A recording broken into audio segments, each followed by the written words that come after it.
former senior senator from Texas, John Cornyn. He's taking the lead on negotiations for new gun legislation. One option being discussed is a red flag law.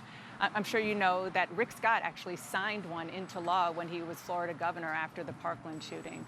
Would you vote yes on a national red flag law? No, I wouldn't. It's funny, Rick Scott cited into the law. You would think from the trolls on the internet that I'm the #1 advocate for red flag laws. That's a bit of a myth perpetuated by my own side. Now, truthfully, I think there's a lot of problems with red flag laws, especially at a national level. And when it comes to criminal law, that really should be democratically decided at the local and state level. But even so, you have to look at these and wonder what the actual Would you support a red flag law in Texas? Well, no, and here's why. Because what we're essentially trying to do with the red flag law is enforce the law before the law has been broken. Now, that's a really difficult thing to do. It's difficult to assess whether somebody is a threat.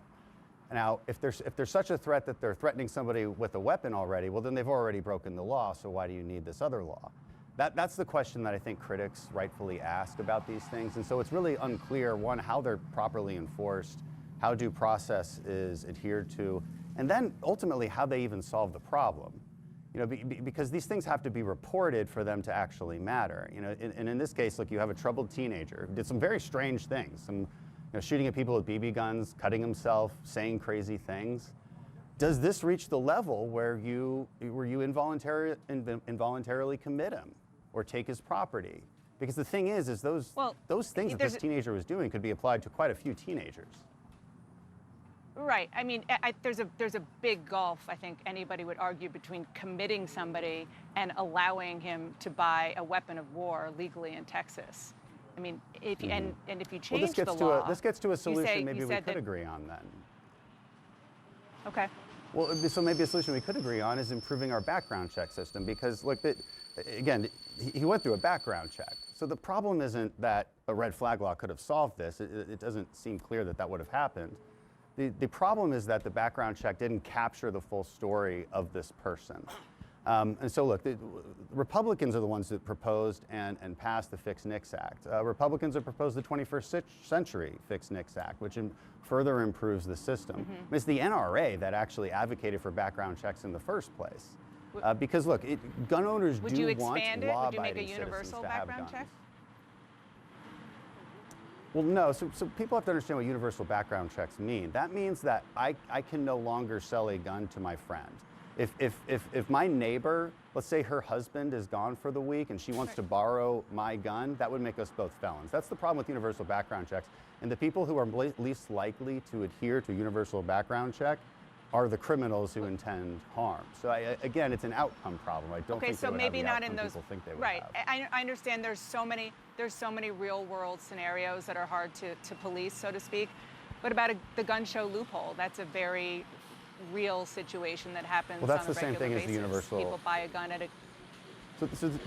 Well, no. Right. I mean, it's a specific example. If you're at a gun show and you buy a gun, should there be a background check involved in that purchase?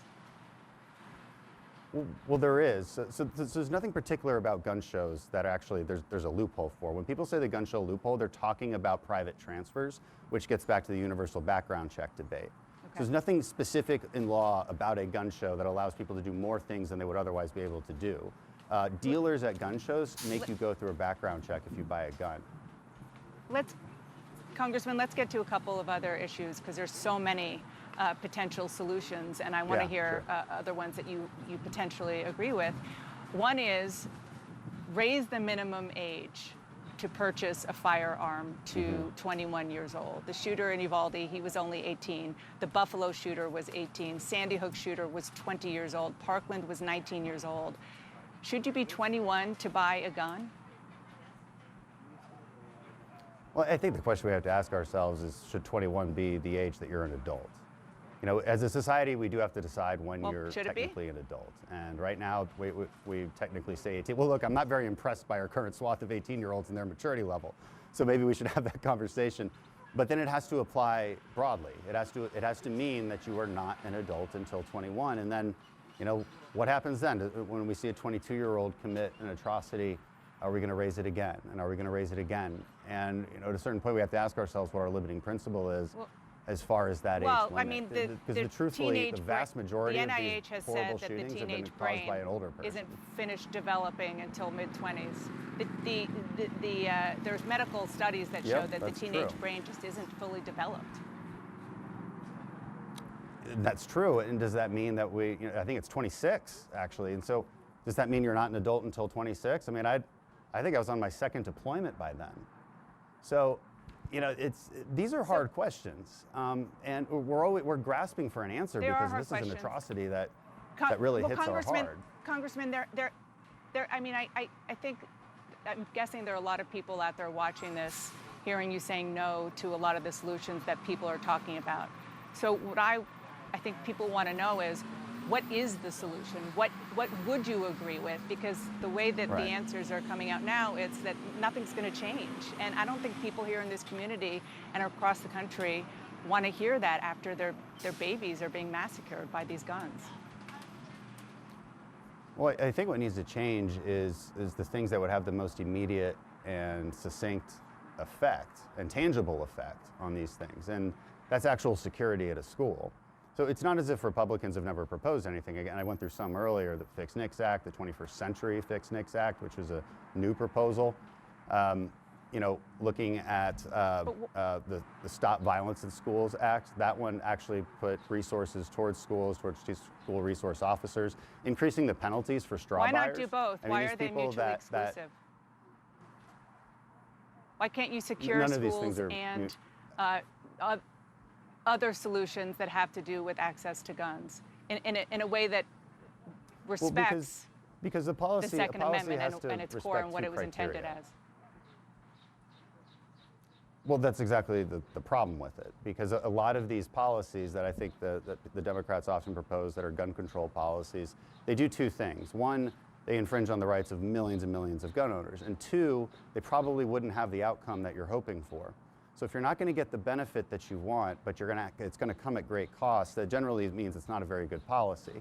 Again, that's why I go back to hardening schools, because it should be fairly easy to afford. We can look at data. We could have this discussion for a while, but the correlation between gun ownership and gun violence is not very strong. It's not as strong as a lot of people tend to believe it is.